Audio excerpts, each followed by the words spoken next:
quelle joie ce matin pour nous d'être ensemble, hein? Surtout quand on passe une semaine sans se voir. On a tellement hâte de se revoir et partager ensemble. Puis, merci Michel et Sylvie qui nous présentent ces chants dans lesquels ces chants-là nous parlent, nous restent pas insensibles et disposent nos cœurs à l'adorer en esprit, en vérité, puis tout en nous édifiant. Ce matin aussi, juste avant de l'oublier,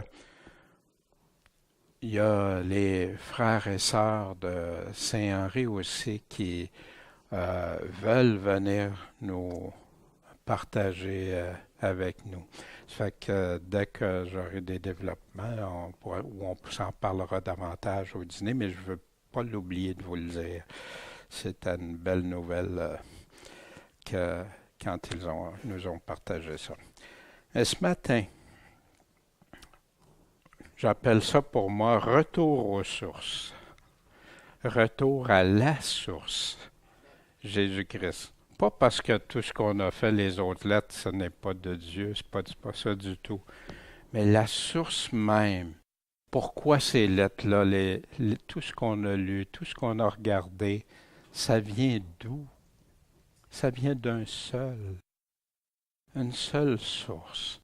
Et c'est celle-là que je pense, après avoir prié, après avoir regardé, d'avoir partagé avec quelques-uns, qu'on a besoin de retourner aux paroles de notre Maître, Seigneur et Sauveur. Et c'est pour ça que l'Évangile de Jean, on va débuter l'Évangile de Jean ensemble. C'est merveilleux ce que Jean a écrit dans ça. Vraiment. C'est bénissant, édifiant, corrigeant aussi des fois, mais ça nous amène à être affranchis par la vérité du Seigneur.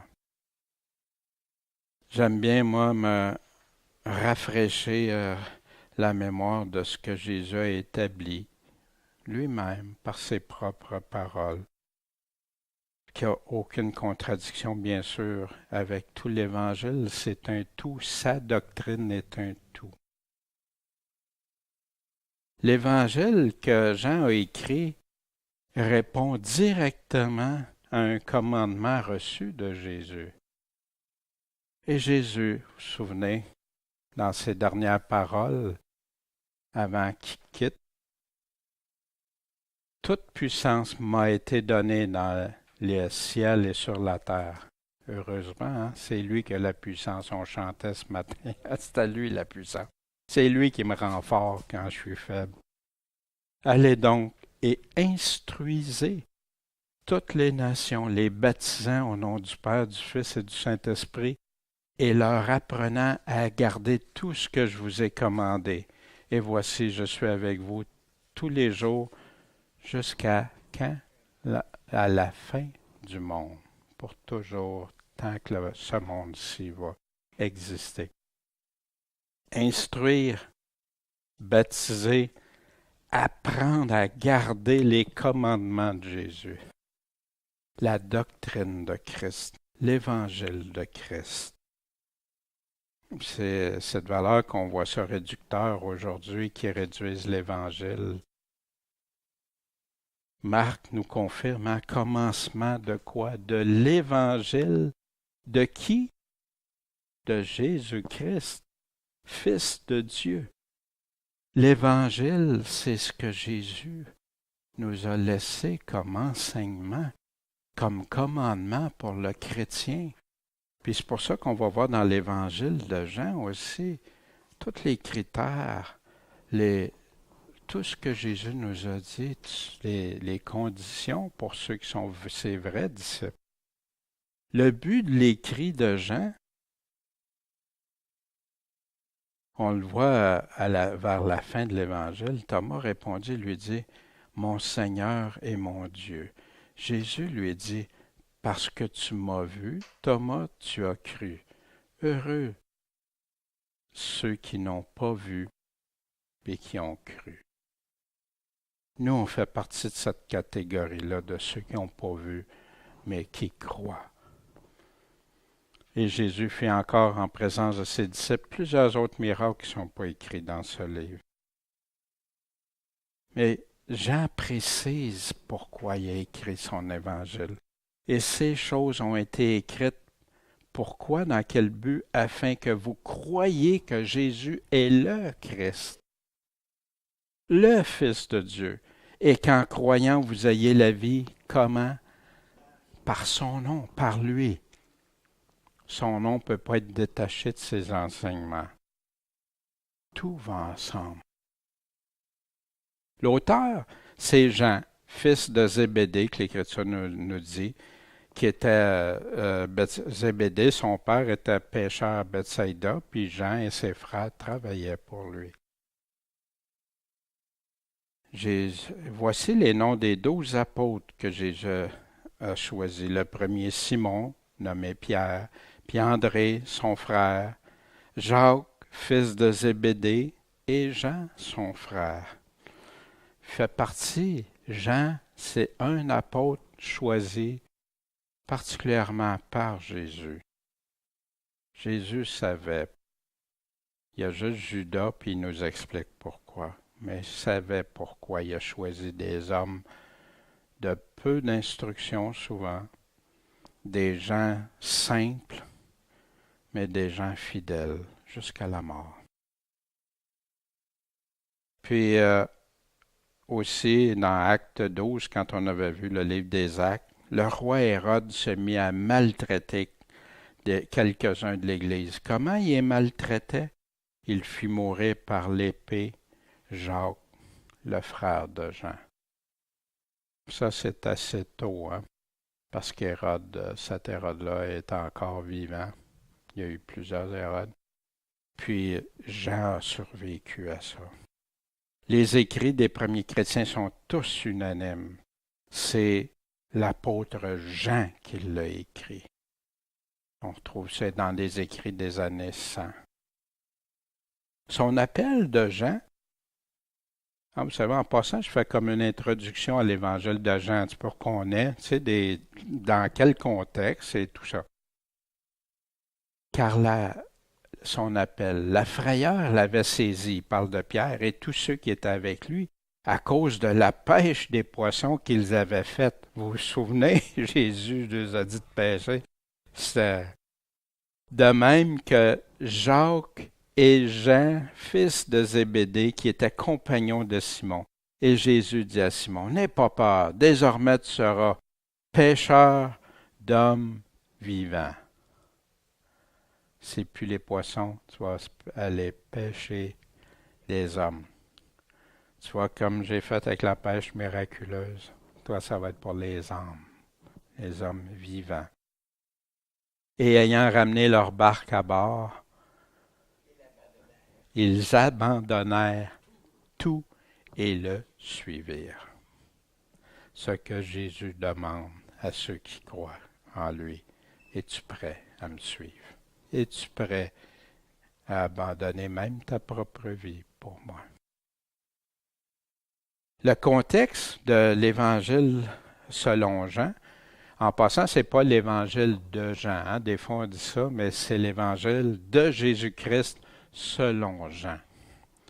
Il y a une différence, parce que ce n'est pas Jean qui a décidé de faire son Évangile, c'est l'Évangile de Jésus-Christ selon Jean. Ça a été écrit après Matthieu, Marc, puis Luc. Fait que donc, ça nous donne une information assez solide. Les évangiles de Matthieu, Marc et Luc étaient diffusés à l'ensemble. Il y en a qui disent, oh non, non, oui, il y avait des écrits, il y a des confirmations de ça, puis ça circulait. Puis quand il n'y avait pas ces écrits-là, c'était des apôtres même, ou ceux que les apôtres avaient choisi d'aller enseigner. Ce livre-là aborde directement la divinité de Jésus. Il y a une profondeur avec des paroles de simplicité. Jean a ce don-là de Dieu de pouvoir dire des choses avec des mots simples, mais qui vont en profondeur, que l'Esprit Saint lui a donné. Des révélations claires. Dieu avec nous. Dans l'Évangile de Jean, ça transpire partout. Puis il nous le démontre par des faits, puis il nous amène à des réflexions.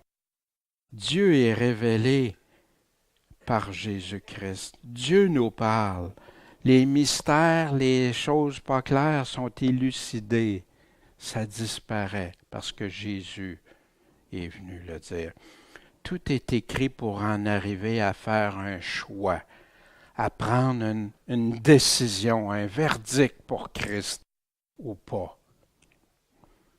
Au choix, la liberté que Dieu laisse. Soit le croire et le suivre, ou le rejeter ou lui désobéir. Et ce que je dis là, on va le voir par la Bible, pas mes paroles, mais par les paroles même de Jésus. Jean a suivi Jésus-Christ jusqu'à la fin, jusqu'à sa mort. Jean est l'apôtre qui serait décédé, l'histoire confirme, le dernier apôtre. Il a vécu plus longtemps que tous les autres. Jésus lui a confié sa mère. Jésus avait une grande confiance dans Jean, totale. Il aurait été, selon l'histoire ancienne, de 7 églises, dont Éphèse, bien sûr, après que Paul, on vient de finir Éphésiens, mais l'apôtre Jean se serait occupé de l'église d'Éphèse. Il a été banni par l'empereur Domitien. Puis il a été envoyé à l'île de Patmos en 95 après Jésus-Christ. C'est lui qui a écrit l'Évangile et les 3 lettres par la suite, après la révélation de Jésus-Christ. Fait que donc, c'est les derniers écrits. Puis en passant, comme on avait vu ça, la première lettre de Jean, deuxième, troisième, il complète absolument avec l'Évangile que Jean nous a écrit. C'est extraordinaire. Oh, tout est clair, répétition, répète les choses simples. Dieu visite les hommes, l'Évangile de Jean. Le ministère public de Jésus, mais il met une emphase particulière pour les conversations en privé. Qu'on se souvienne de Nicodème, la Samaritaine, qu'on se souvienne de les enseignements qu'il a donnés à ses apôtres, à ses disciples, à partir du chapitre 13 jusqu'à la fin du chapitre 17, avant de quitter. Ces enseignements privés, l'emphase sur la doctrine de Christ et l'importance d'y croire en toute vérité. Un tout indissociable. Le malheur qui arrive souvent avec des chrétiens, c'est de découper les choses. Jean a écrit tout ça. C'est pour le lire dans son ensemble. Pas les découper des parties dedans. Quand on va la lire, on va le regarder chapitre par chapitre, puis parfois on ne suivra pas les chapitres, les versets, ça est ajouté après. Puis c'est pour ça que je vous recommande fortement pour la pleine bénédiction, la pleine compréhension, de prendre l'Évangile de Jean, prendre un temps à part pour Dieu. Des fois, on est occupé par toutes sortes de choses, mais Dieu, on le met où? Y a-tu la dernière priorité ou si je suis prêt à dire Dieu, je vais le lire, l'Évangile de Jean, d'un bout à l'autre, un coin tranquille, pas de distraction, je le lis au complet. Je le relis, puis je le relis. Puis, je vous dis, il y en a beaucoup qui veulent être revitalisés ou il y en a qui appellent ça des renouveaux. Wow! Fais avec l'Évangile de Jean ses propres paroles, puis tu vas avoir quelque chose de sérieux dans le cœur, dans tes pensées, dans ton âme. qui n'a rien à voir avec des soi-disant réveils qui durent quelques semaines, quelques mois tout au plus, mais qui ne suivent pas ce que Jésus a dit, puis qui tournent au vinaigre souvent après, qui a créé des sectes et toutes sortes de choses. Soyons fidèles à notre Seigneur, notre Maître.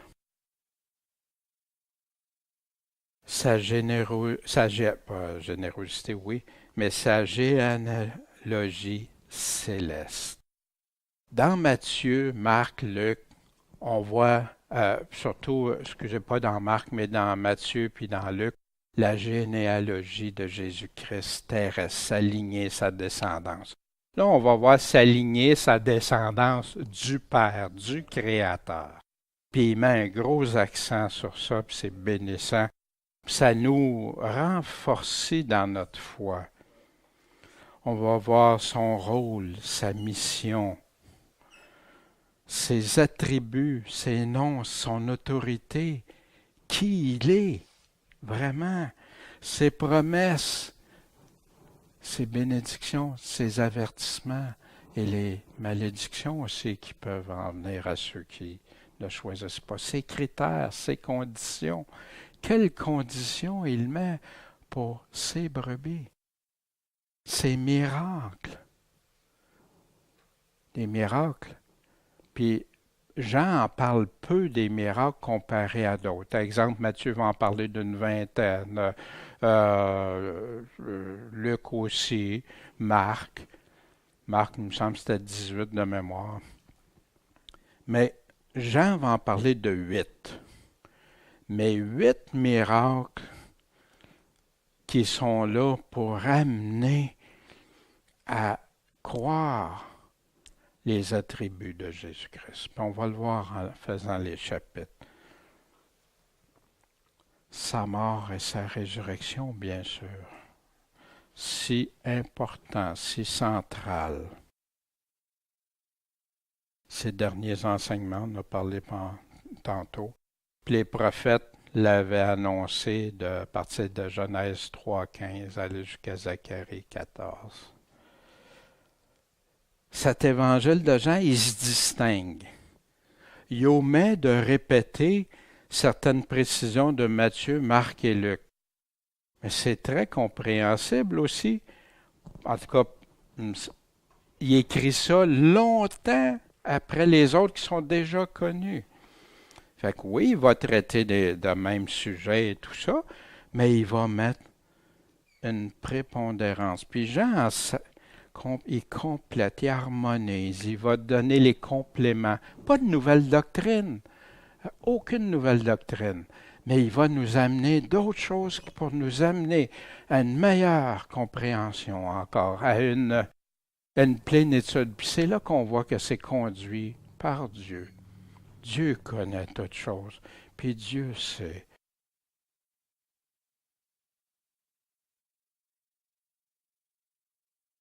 Il parlera pas de la naissance, de la transfiguration, l'ascension, le temps de la fin. Hein?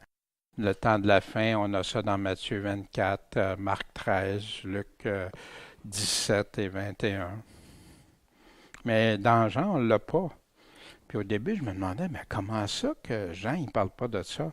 Mais quand tu sais que Jean a écrit aussi la révélation de Jésus-Christ avant ses épîtres, il a donné encore au-delà. Ça s'harmonise tous ensemble, mais il a donné des choses que Jésus a dit que c'était écrit pour les églises. Heureux celui qui garde et qui entend ces paroles de ce livre. La mission aussi. Jean n'a pas besoin de répéter toute la mission. Il le fait un peu partout, mais pas comme on voit dans Matthieu. Allez, faites, puis dans Marc 16. Jean se concentre sur la signification, sur la réflexion. Matthieu, Marc, Luc vont nous donner des faits, des choses. Mais Jean, on dirait qu'il va comme encore plus loin pour nous amener à une réflexion qui nous conduit à prendre position en quelque part. une emphase sur les attributs de Jésus, qui il est. Hein? On va retrouver les « je suis » de Jésus au travers de l'Évangile très clairement. Il y a d'autres précisions qui sont absentes, par contre, dans les autres livres. Même, il a pas répété des choses, mais il met d'autres choses qui viennent nous compléter. Nicodème, seulement dans l'Évangile de Jean qu'on retrouve. La Samaritaine, le vrai berger et les vraies brebis, la vraie vigne et les vrais sarments, l'envoi et la mission du Consolateur. Puis c'est le Consolateur qui disait, il va vous rappeler tout ce que je vous ai dit et vous annoncer les autres choses à venir. Mais aucune nouvelle doctrine, mais tout en complémentarité. Le mot croire est utilisé abondamment. Croire, croyez, afin que vous croyiez, etc. Une quarantaine de fois environ. La vérité, le mot vérité ou en vérité, 45 fois. Véritable, 9 fois. Vrai, 7 fois, et ainsi de suite. Un gros emphase sur la vérité dans Jean. Puis il va nous expliquer c'est quoi, puis pourquoi. Fait que donc, ça fait un survol un peu de l'Évangile de Jean avant de commencer. Hein. Puis, maintenant, on va débuter. Qu'est-ce qu'il nous a laissé par écrit? Est-ce qu'on est béni d'avoir ça? Béni. On n'a pas été témoin de Jésus, puis tout ça, entendu. Mais Dieu a pourvu qu'on puisse voir dans notre cœur, entendre, lire, voir, comprendre. Au commencement était la parole. Fait que là, ben oui, Dieu était là. Au commencement, avant commencement, même quand tu regardes, c'est avant tout ça, avant tout. Et la parole était avec Dieu. Oh, ça veut dire que la parole est Dieu, mais la parole était avec Dieu. Qu'est-ce qui se passe? Ça chicote un peu au départ. Et cette parole était Dieu. De qui il parle? De qui il parle ici? De Jésus-Christ. Pardon?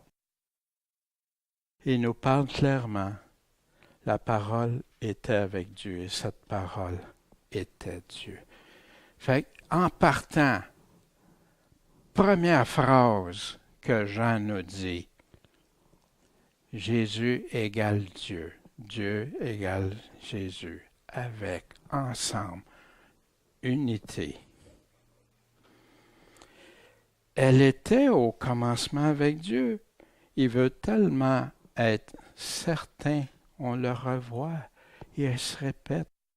Toutes choses ont été faites par elle et sans elle, rien de ce qui a été fait n'a été fait.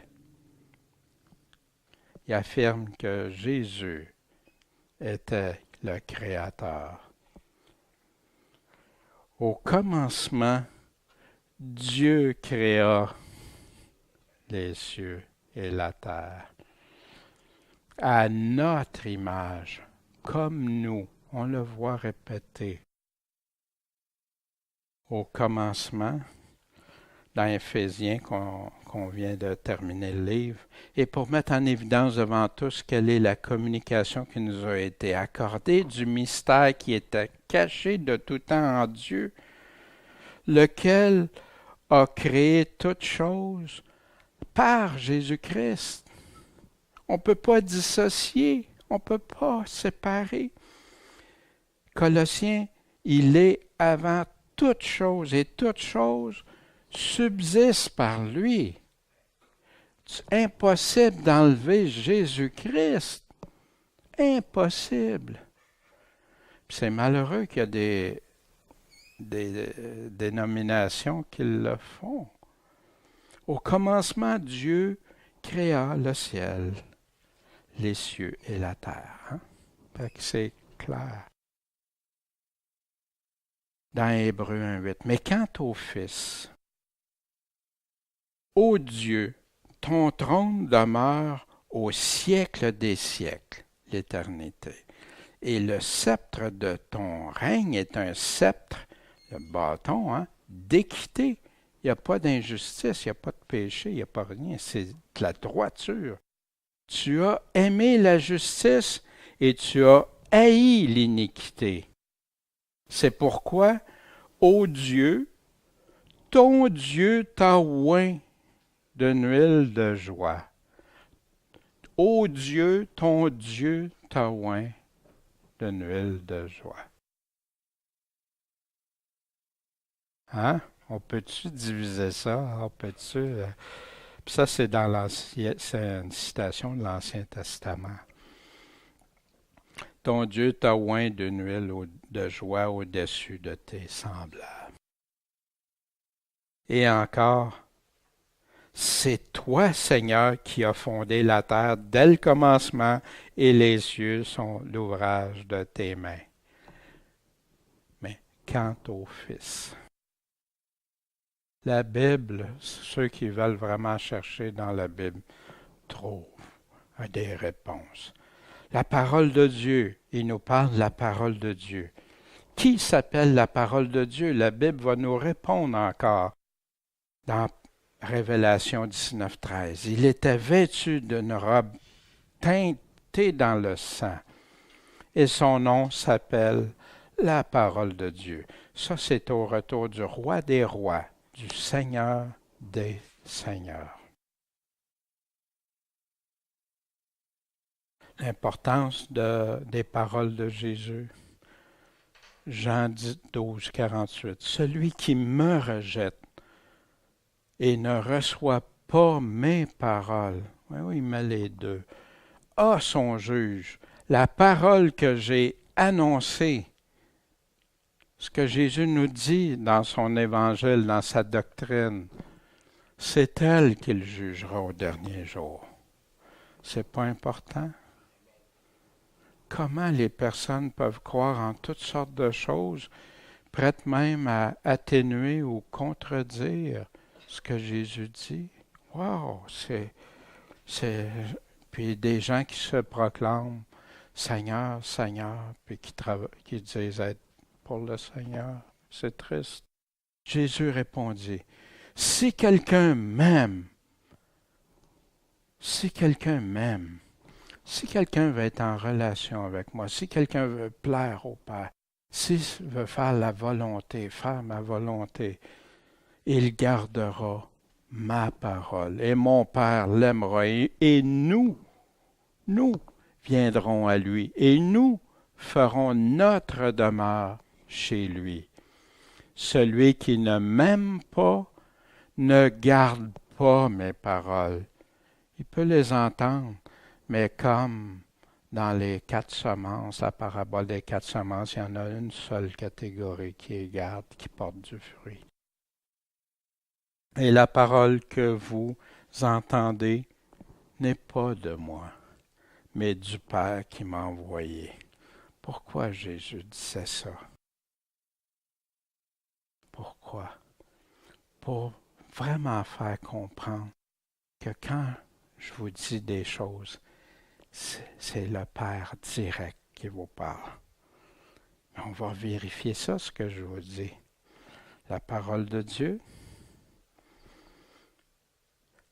Matthieu 17:5. Comme il parlait encore, voici une nuée resplendissante les couvrit. Et voici, il vint de la nuée une voix qui dit, c'est ici mon Fils bien-aimé, en qui j'ai pris plaisir.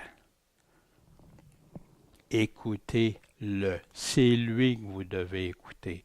Dieu, la parole de Dieu nous a parlé. La parole de Dieu parle. Écoutez-le. Dans Actes, quand on a vu le discours, car Moïse a dit à nos pères, le Seigneur votre Dieu vous suscitera d'entre vos frères un prophète comme moi. Écoutez-le dans les promesses qu'il va vous dire, dans tout ce qu'il vous dira, les promesses et les avertissements. Vous vous souvenez dans Matthieu 23, voici la Vierge sera enceinte, elle enfantera un fils, et on appellera son nom Emmanuel, ce qui signifie Dieu avec nous. Dieu a marché parmi nous. Dieu nous a parlé directement de ce que le Père voulait. Je ne sais pas ce que ça vous fait, mais moi, ça me... Wow! C'est notre Créateur, là. Il prend la parole. Jésus s'appelle la parole. Comment on peut séparer Jésus-Christ, le chrétien, puis ses paroles? Impossible. Impossible. En elle était la vie, et la vie était la lumière des hommes. C'est cette lumière. Samson on demeure dans les ténèbres totales. Et la lumière a lui dans les ténèbres. Mais les ténèbres l'ont pas reçu. Jésus dit qu'il y en a qui ne viennent pas à la lumière parce que leurs œuvres sont mauvaises. Ils n'aiment pas venir à Jésus puis venir sous sa parole, sous l'examen de ses paroles, parce que ça les fait sentir mal. Ils ne veulent pas. Ils préfèrent les ténèbres. Mais ils ne l'ont pas reçu. Il y a eu un homme qui a été appelé Jean, il parle de Jean-Baptiste ici, qui fut envoyé de Dieu. Il vint pour rendre témoignage, pour rendre, dis-je, témoignage à la lumière. Mettre l'accent pour montrer. C'est comme quelqu'un qui va parler du Seigneur, de sa parole. C'est pas pour attirer à soi, c'est pour attirer qu'est-ce que Dieu dit, qu'est-ce que Dieu veut. Afin que tous croient par lui. Il n'était pas la lumière, mais il était envoyé pour rendre témoignage à la lumière. Un chrétien, c'est pour rendre témoignage de Jésus-Christ. Jean-Baptiste avait un rôle très spécial parce qu'il était l'ancienne alliance, sous l'ancienne alliance, mais pour ramener vers la nouvelle alliance, le point de transition. Parce que c'était dans la Bible, c'était écrit comme prophétie, puis on va le voir, ça ne sera pas long. Cette lumière était la véritable qui éclaire tout homme venant au monde. Tout homme peut en venir à croire. Ouais, mais ils n'ont pas entendu, non. Même dans Romains, il nous dit que Dieu peut manifester même au travers de sa création, même au travers des choses extraordinaires, que si l'homme demande, cherche, il va trouver aussi. Puis Dieu envoie des personnes avec l'Évangile. Dieu va faire des choses. Ceux qui lui ont demandé, il y a de nombreux témoignages de gens qui étaient dans les ténèbres, mais qui cherchaient Dieu, puis que Dieu leur a envoyé sous une forme ou sur une autre, mais à l'Évangile, à son Évangile. Elle était au monde, et le monde a été fait par elle, par cette lumière, mais le monde ne l'a pas connue. Quelle tristesse! Il est venu chez soi, et les siens ne l'ont pas reçu. Jésus a été, puis Jean va en parler de ça, des conflits avec la nation juive, les chefs religieux. Mais à tous ceux qui l'ont reçu, cette lumière, il leur a donné le droit d'être faits enfants de Dieu. Pourquoi qu'il dit le droit d'être enfant de Dieu? Il te le permet. C'est une occasion, une grande opportunité. Savoir à ceux qui croient en son nom. Qu'est-ce que ça veut dire croire en son nom? Est-ce que je peux dire que je crois au nom de Jésus si j'écoute pas ce qu'il dit? Quand tu es au nom de quelqu'un, au nom d'un pays, au nom d'un président, au nom de quelqu'un, c'est que tu dis exactement ce qu'il te dit. Donc, ainsi que vous avez reçu le Seigneur Jésus-Christ, marchez en lui. Marchez en lui, Colossiens 2,6.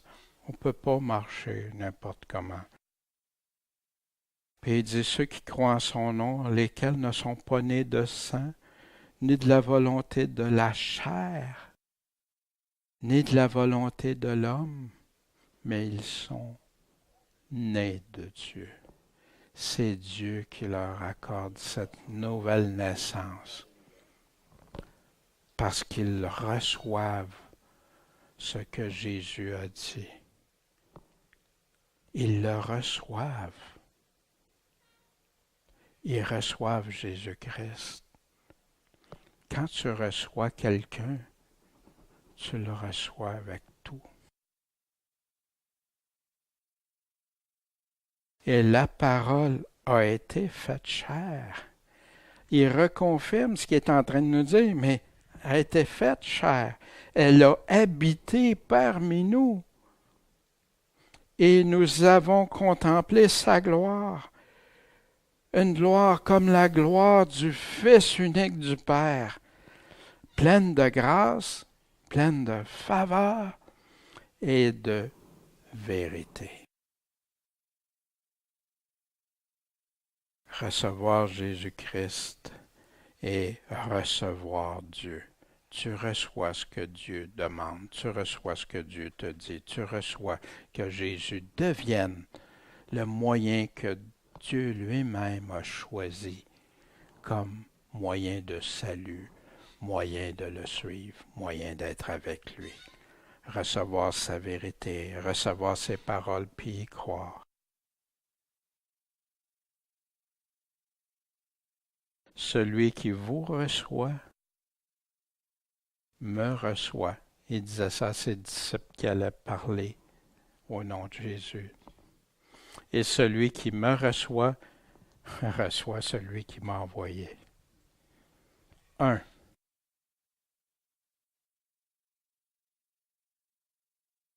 Jean a donc rendu témoignage de lui et a crié en disant, c'est celui duquel je disais, celui qui vient après moi, mais préféré, car il était avant moi. Petit problème. Parce que Jean-Baptiste est né avant Jésus, avant Emmanuel. Pourquoi? Bien sûr, parce que Jésus était là bien avant Jean-Baptiste, avant tout, avant tout. Mais mettez-vous dans la tête des Juifs auxquels Jean-Baptiste disait ça, tu sais, puis qui savaient que Jean-Baptiste était né avant. Et nous avons tous reçu de sa plénitude, et grâce pour grâce ou grâce sur grâce. Car la loi a été donnée par Moïse. La loi survenue 430 ans plus tard qu'Abraham, en passant. Il y en a qui veulent ramener la loi depuis le début, mais non. La Bible nous dit que la loi est arrivée 430 ans plus tard après Abraham. Fait qu'il y a un problème pour ceux qui veulent mettre plein d'affaires dans ça, puis mettre la grâce et la vérité est venue par Jésus-Christ. Il répète ce qu'il disait tantôt de la grâce, la vérité. Fait que tu veux la faveur de Dieu, puis la vérité. Comment tu peux l'obtenir?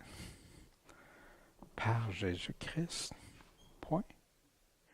C'est pour ça qu'il disait que ceux qui sont sous la loi sont encore sous la malédiction. Personne ne vit jamais Dieu. Le Fils unique qui est au sein du Père est celui qui nous l'a révélé. C'est pour ça que Jésus dit celui qui m'a vu a vu le Père. Tu veux savoir Dieu, comment il est? C'est quoi ses attentes? Comment il est? Sa miséricorde, sa bonté, ses avertissements, ses critères. Jésus nous l'a tout révélé. C'est pour ça que ceux qui vont chercher partout ailleurs que qu'est-ce que Jésus a dit sont à risque, sont en danger de partir avec des fables ou des choses qui étaient établies pour telle date dans le passé au lieu de maintenant. Puis, quand on parle de l'Ancien Testament est majeur, c'est la parole de Dieu. Mais dans la parole de Dieu, il nous dit que la loi, c'est fini. La loi, c'est fini pour le chrétien. Mais ce qui est abominable à Dieu demeure abominable. On ne se sauve pas parce qu'on est sous la loi. Même c'est un autre évangile que Paul avertit les Galates. Mais on est sous la nouvelle alliance. L'Ancien Testament est rempli de bons exemples et de mauvais exemples pour nous avertir quoi faire, quoi ne pas faire. Des exemples pour guider dans nos vies. Des prophéties qui sont, une bonne partie ont été réglées avec la première venue de Jésus, mais il y en a plein d'autres pour le monde, pour les peuples, dans l'Ancien Testament. C'est pas rejeté, mais pas du tout. Mais d'être sous l'ancienne alliance, puis de vivre en fonction de la loi de l'Ancien Testament, non. Jésus est venu nous révéler. Puis aussi, on nous dit, c'est par la prédication de la croix qui est tenue comme folie par plusieurs. Et la croix avec tout ce qui vient avec. C'est ici le témoignage de Jean, lorsque les Juifs envoyèrent de Jérusalem des sacrificateurs et des Lévites pour l'interroger. Il brassait beaucoup, Jean-Baptiste. Il dérangeait même. Puis qui c'est ça? Comment ça se fait? Il savait qu'il était pour avoir un envoyé. Puis tout ça. Puis, coudonc, c'est-tu lui le Messie? C'est-tu lui le... On va voir les questions qu'ils vont poser. Qui es-tu? Car il l'avoua et le nia pas. Il a avoué, ce n'est pas moi qui suis le Christ. C'est pas moi. Et tout de suite enlevé ça de vos esprits. Fait que sur quoi ils ont demandé, donc, qui es-tu? Es-tu Élie? Puis là, il répond, je ne le suis pas. Es-tu le prophète? Non. Mais là, ce qu'il y a d'intéressant, c'est que Jésus, lui, va lui-même dire qu'est-ce qu'il en est à propos. Jean n'était même pas au courant. Il savait sa mission. Il savait d'où ça venait, sur quelle parole de Dieu. Mais il n'avait pas toute l'ampleur, tellement aussi que même il a demandé, Jésus, c'est-tu seul temps après, et tout ça. Jésus répondant dit, Matthieu 17, 11, qu'Élie viendra premièrement. Parce que les disciples, mais pourquoi que les scribes, les pharisiens, ils disent ça, que Élie doit venir en premier, puis qu'il rétablira toutes choses. Mais mettre le chemin droit. Mais je vous dis qu'Élie est déjà venu, mais ils ne l'ont pas connu. Mais ils lui ont fait tout ce qu'ils ont voulu. Il est mort comment, Jean-Baptiste? Ainsi, le Fils de l'homme doit souffrir aussi de leur part. Alors les disciples comprirent que c'était de Jean-Baptiste qui leur avait parlé.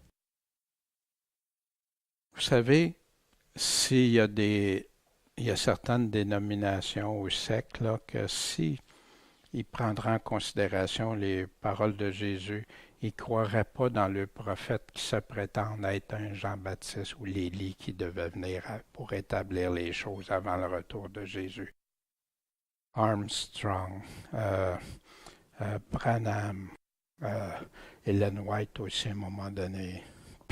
C'est triste, c'est triste. Et lui dire donc, qui es-tu, afin que nous donnions réponse à ceux qui nous ont envoyés. Que dis-tu de toi-même? Il dit, je suis la voix de celui qui crie dans le désert. Aplanissez le chemin du Seigneur, comme a dit Ésaïe le prophète. Puis ça, on a ça dans Ésaïe 40, du verset 3 à 5. Une voix crie, préparez dans le désert le chemin de l'Éternel. Aplanissez dans la solitude une route pour notre Dieu. Fait que Jean-Baptiste savait que Dieu lui avait révélé qu'il était là, sa mission, c'était ça. Or, ceux qui avaient été envoyés vers lui étaient d'entre les pharisiens. Fait qu'ils l'ont interrogé encore, puis lui dit, mais pourquoi donc baptises-tu si tu n'es pas le Christ, ni Élie, ni le prophète? Pourquoi tu fais ça? Jean répondit et leur dit, pour moi, je baptise d'eau. Mais il y en a un au milieu de vous que vous ne connaissez pas. Hein? C'est celui qui vient après moi. Il était là avant lui, mais il vient après lui. Voyez-vous? Qui m'est préféré et duquel je ne suis pas digne de délier la courroie du soulier. Wow!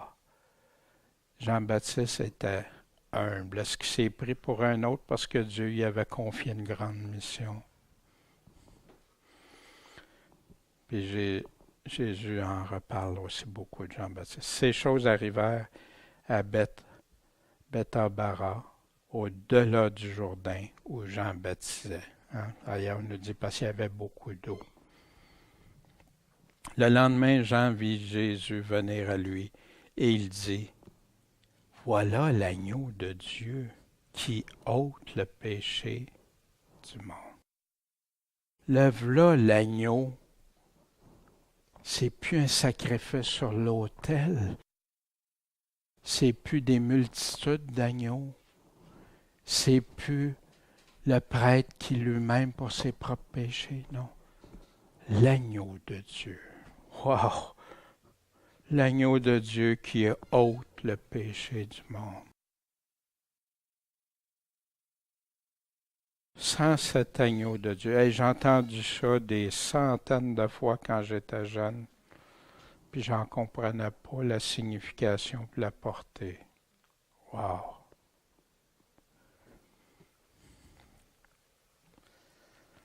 C'est celui duquel je disais, après moi vient un personnage qui m'est préféré, car il était avant moi. Et pour moi, je ne le connaissais pas. C'était son cousin, mais je ne le savais pas, c'était qui, je ne le connaissais pas, mais afin qu'il soit manifesté à Israël. Je suis venu à cause de cela baptiser d'eau. Vous me demandiez pourquoi je baptisais d'eau. Le v'là.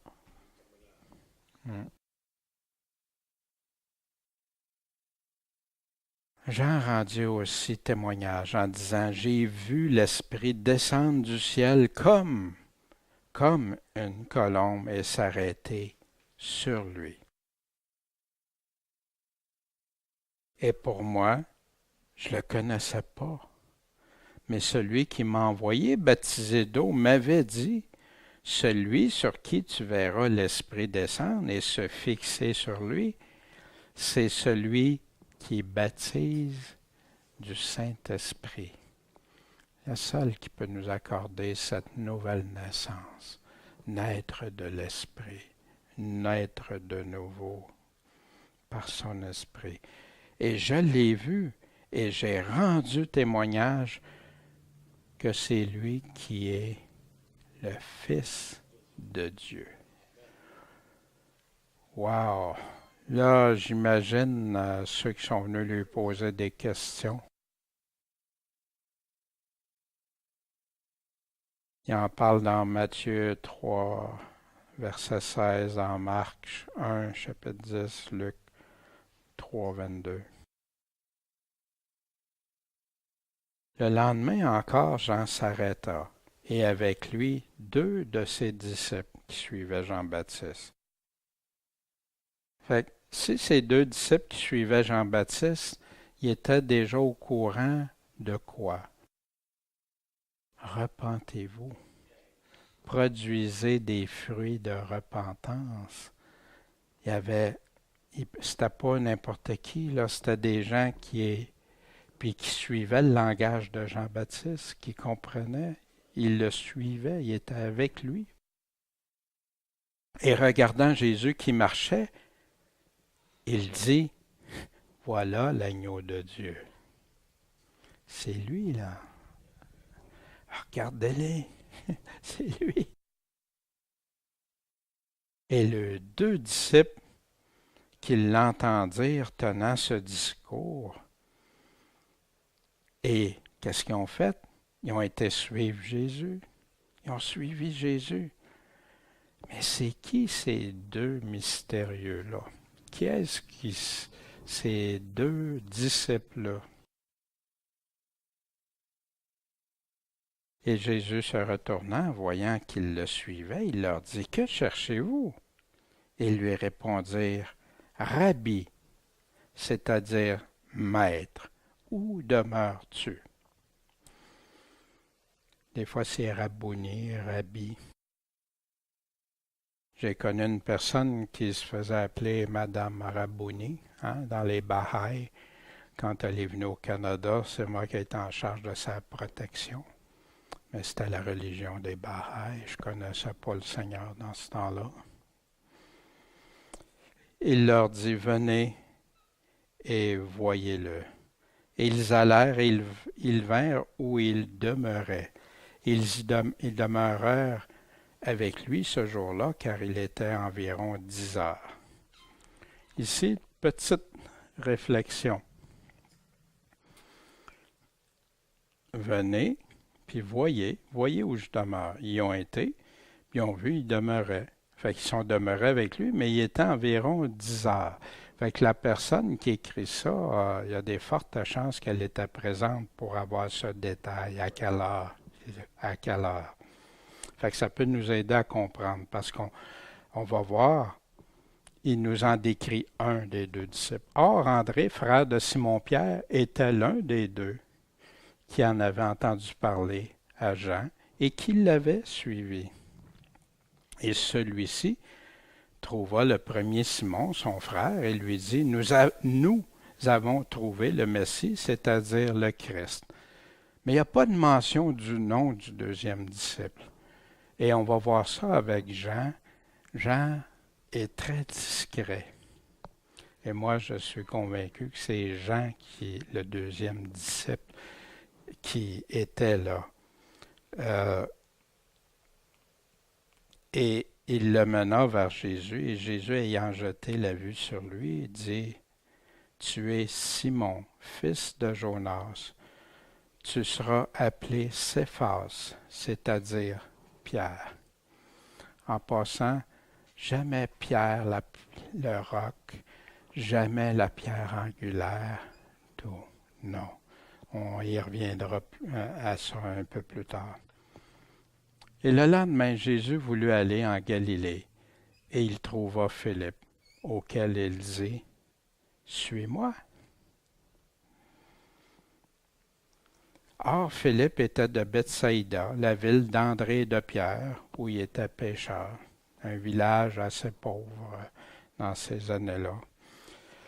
Philippe trouva Nathanaël et lui dit, « On a trouvé Jésus, qui est de Nazareth, fils de Joseph, celui duquel Moïse a écrit dans la loi et duquel les prophètes ont écrit. » il savait déjà ça. Il était convaincu des prophéties. Mais Nathanaël lui dit, peut-il venir quelque chose de bon de Nazareth? Peut-il venir quelque chose de bon de Montréal?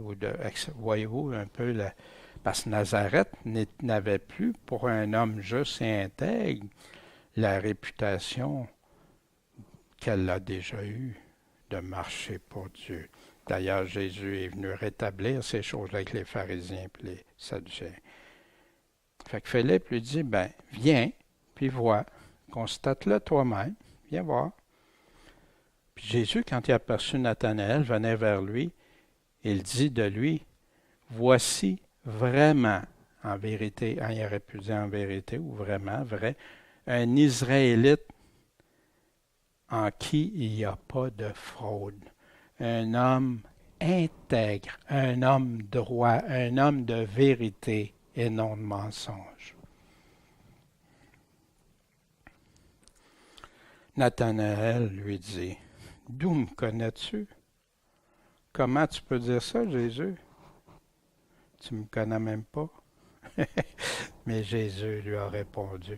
Voyez, en passant, je mets les paroles de Jésus en blanc pour Jésus lui dit, avant que Philippe t'eût appelé, quand tu étais sous le figuier, je te voyais. Wow! Wow!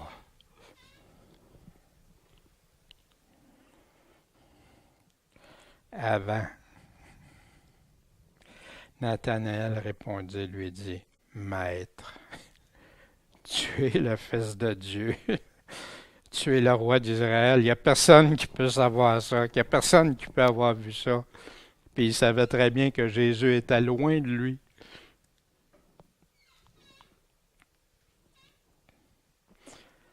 Dieu, Romains 9,5 nous dit, desquels sont les pères et desquels selon la chair est descendu Christ, qui est Dieu sur toutes choses, béni éternellement. Amen. Est-ce que la Bible parle que Jésus est Dieu? On retrouve ça à 1 Timothée 3,16, un verset malheureusement qui a été changé par celui au lieu du mot Dieu, alors que c'est vraiment le mot Dieu qui est là, théos. 1 Timothée 3,16, et sans contredire, le mystère de la piété est grand. Savoir que Dieu a été manifesté en chair. Paul avait le même évangile. Paul n'a jamais changé d'évangile, comme certains des fois présentent la chose. Justifié en esprit, vu des anges, prêché aux gentils, cru au monde et élevé dans la gloire. Une belle synthèse ici que Paul fait à Timothée.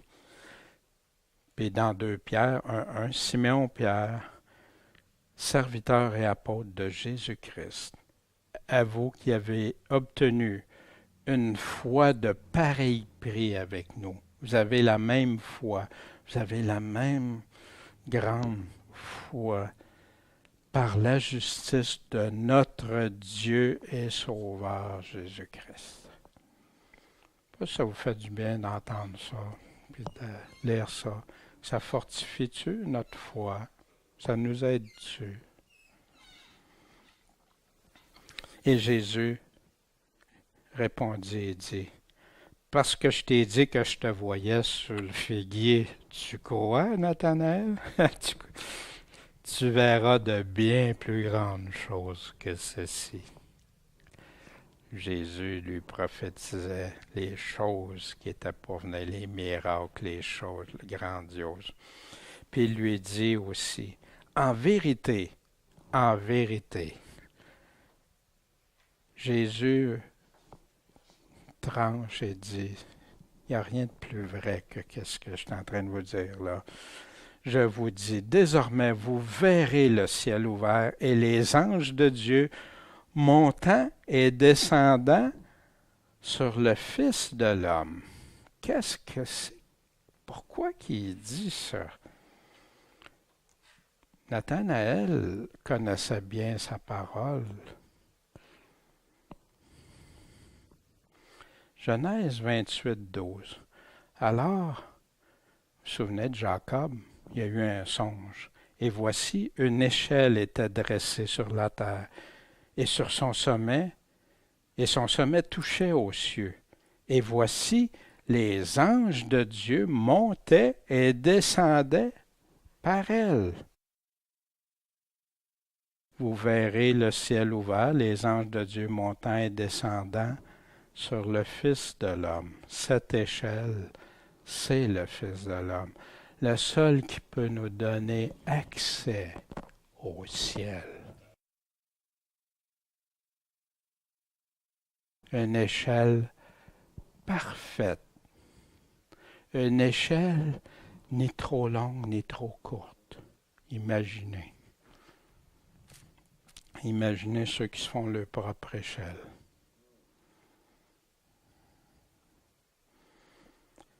Je vais venir juste quelques instants, ce qu'on va voir aussi. Dans le chapitre 1, on a vu déjà les attributs de Jésus, ses noms. Jean a nommé tous ces noms-là concernant Jésus dans un premier chapitre. Quelques phrases. La parole, la vie, la lumière, le Fils unique de Dieu, l'agneau de Dieu, le oint, le Messie, le Fils de Dieu, le roi d'Israël, le Fils de l'homme. Puis si on réfléchit à tout ça, que la portée de ça que ça a, wow, pour un chrétien. Mais il va continuer après dans les autres chapitres. Sauveur du monde, le pain de vie, la lumière du monde, la porte, le berger, la résurrection et la vie, le chemin, la vérité, la vie, le cep. Ce matin, avec le premier chapitre de Jean, je ne sais pas comment vous avez reçu ça, mais moi, ça me fait un bien immense.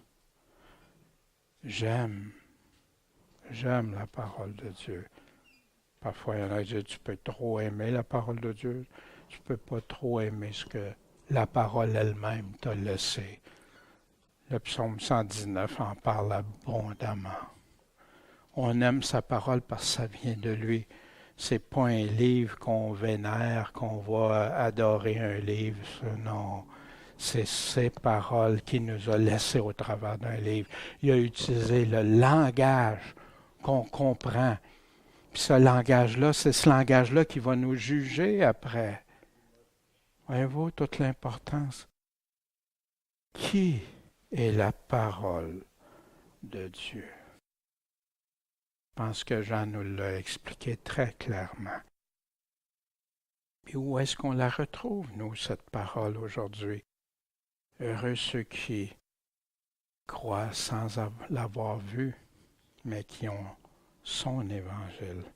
C'est pour ça, allez, enseignez, instruisez.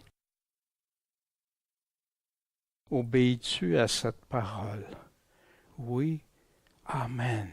Pourquoi tu le fais? Par amour pour lui?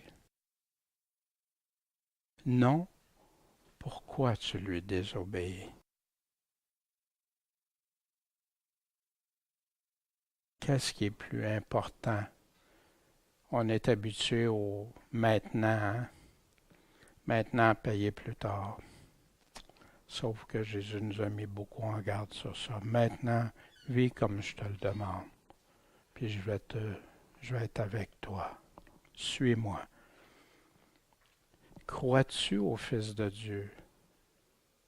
C'est une parole, oui, oui, oui. Mais crois-tu? Crois-tu ce qu'il te dit?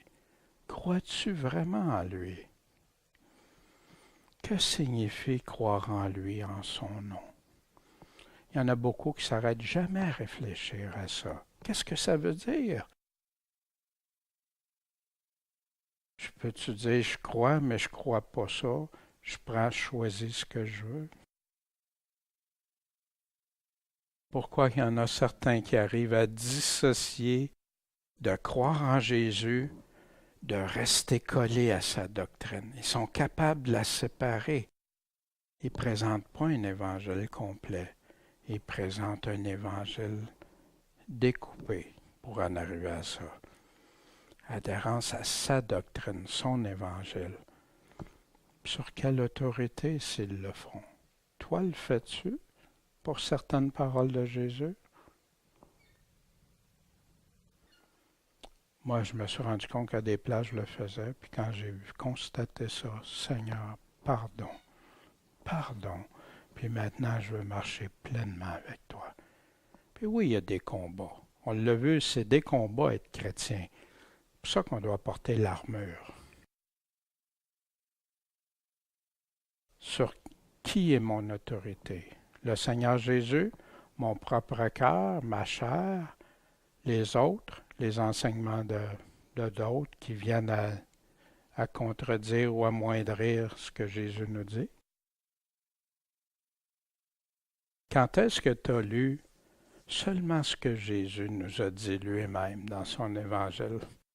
Savez-vous, j'ai remarqué une chose à constater, c'est que ceux qui se sont convertis en lisant les évangiles, puis ils se sont habitués à l'évangile, aux paroles de Jésus, sans plein d'enseignements et tout ça. On a eu des questions, tout ça, mais ont, après ça, moins de difficultés à comprendre les autres lettres, puis à jamais contredire une seule parole de que Jésus a dit.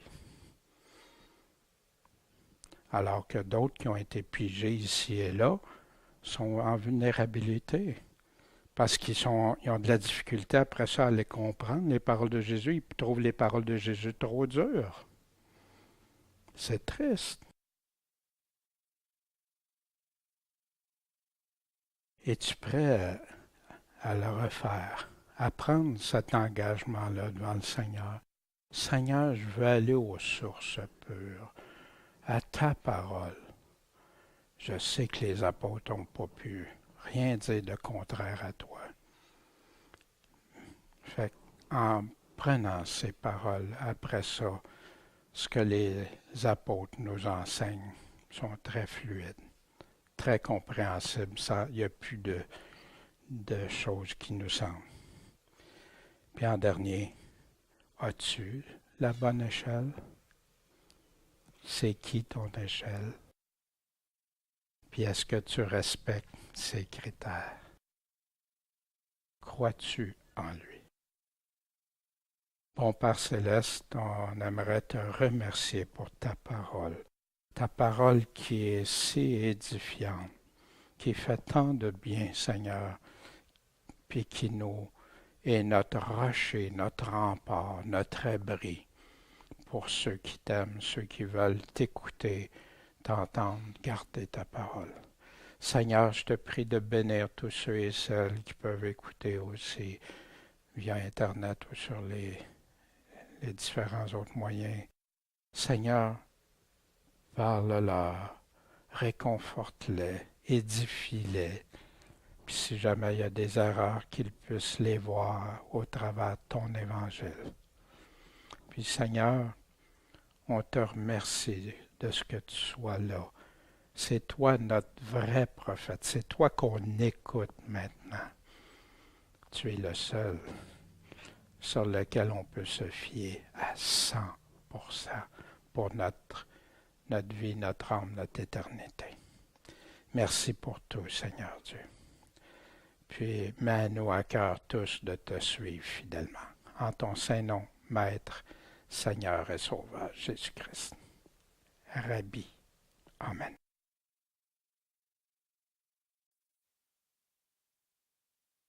En passant, pour ceux, c'est vrai, c'est peut-être le laisser dans l'enregistrement, pour ceux qui aimeraient lire, Michel va nous joindre l'Évangile d'une version complète de Osterwald, l'Évangile qui va être là, fait que vous pouvez l'avoir en format PDF ou autre, puis l'avoir, ceux qui ne l'ont pas, là, je pense à ceux aussi sur Internet, puis vous pourrez l'avoir ou l'imprimer ou le lire directement sur votre moyen visuel.